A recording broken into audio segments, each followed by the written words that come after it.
Prospecting can be difficult in any sales career, but with farmers, it can be especially challenging. Farmers deal with so many variables that affect their income every year, they have become gun-shy about taking any more chances by buying from someone they don't know. Seed is the most important input farmers buy. But to them, seed also carries the most risk. If they buy unfamiliar varieties from unfamiliar people, and those varieties or those people don't perform to their expectations, it can negatively affect their livelihood.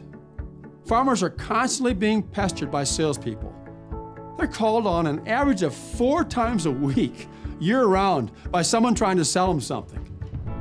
They become tired of what I call amateur night at the YMCA. They're tired of sales reps who all sound the same, who have the same sales pitch, and who bring no value beyond products and services. As a result, farmers have gotten very good at sorting. Most of them can tell at first glance or within the first few minutes talking to a rep whether or not he's going to allow a conversation to take place with that rep. They become very particular about who they give appointments to and who they decide to buy from. The key to prospecting success is having a plan. And that plan includes plenty of preparation so the rep knows what to expect and how to handle the unexpected when calling on farmers they never met. If you're going to be successful at prospecting, you have to have a well-thought-out, well-practiced prospecting plan. Sales reps need to remember that prospecting is not selling, it's interviewing. When most sellers prospect or cold call, they are doing it trying to get a sale. But in today's marketplace with our highly sophisticated farmers, they don't buy that quickly the first time, especially when it's seed they are selling. So prospecting in the 21st century means searching an entire group, then choosing the ones you believe will help you reach your future goals. Too many field sellers are so hungry for sales, they have the mindset that they need to take anyone they can get. When you sell in a tough marketplace like this one, that may be tempting, but that is totally the wrong strategy. You do the first sort on the first contact during something I call the 5-minute drill. Once you've decided in that short period of time that you are interested in working with that particular grower, you use your next sorting mechanism, asking for an appointment to come back. If he won't grant you an appointment, it means he's not ready to work with you, or you didn't do a good job of impressing him the first time. Don't forget, at the same time you're qualifying the prospect, that same prospect is qualifying you. That means you need to make a good first impression the first time. When prospects don't know you, or when you don't make a good first impression, they can be very good at putting you off. They'll make up excuses of all kinds, or flat out lie, because they're often too nice and don't want to hurt your feelings when you ask for an appointment to come back. The excuses they give for being unable to give you an appointment are often just lies. My dad farmed for 55 years. I caught him lying to salespeople many times. Not because he was dishonest, he was one of the most honest people in the world, just like most farmers are. But often he was just too nice to tell the truth.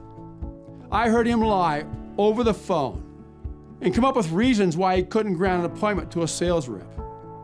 I saw him lie in person when he told a seed seller he had all of his seed purchased when he hadn't ordered anything yet. I witnessed countless times when my dad, an honest, church-going farmer, told eager but gullible sales reps to come back after harvest, even though he knew at that time he wasn't going to give them an order anyway. Of course, when those reps called after harvest for appointments, my dad lied again and told them he had all of his seed needs taken care of. And my dad was not above pulling my mom into his web of deceit.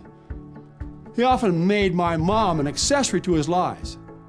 Whenever a salesman who my dad didn't want to talk to drove into our yard unannounced, he would tell my mom to go to the door and tell the salesman he wasn't home, while my dad disappeared to another part of the house. I couldn't figure out why he just didn't tell the poor sap on the spot that he wasn't going to get any business from him at all, and save them both a whole lot of time and trouble.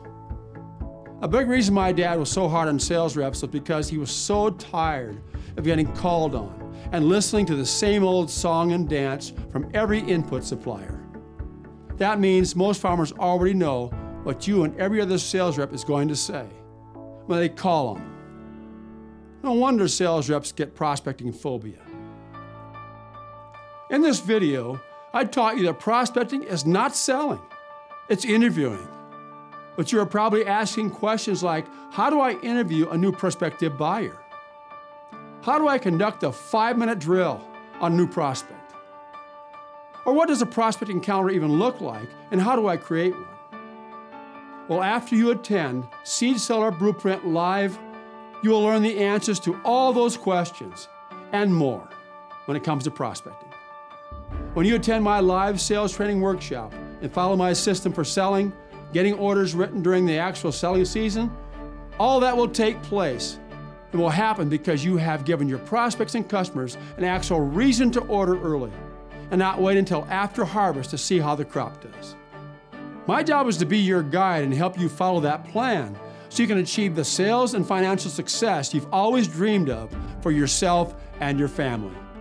If you're ready to take your sales to new heights, get registered today. Succeeding in this business is about you. You and only you.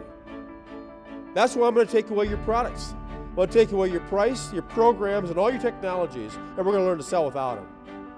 You don't need those things. There's only one reason why you succeed in this business, and that's because of you. So you can look at these and admire them all the time. I'm going to teach you how to win a war without a weapon.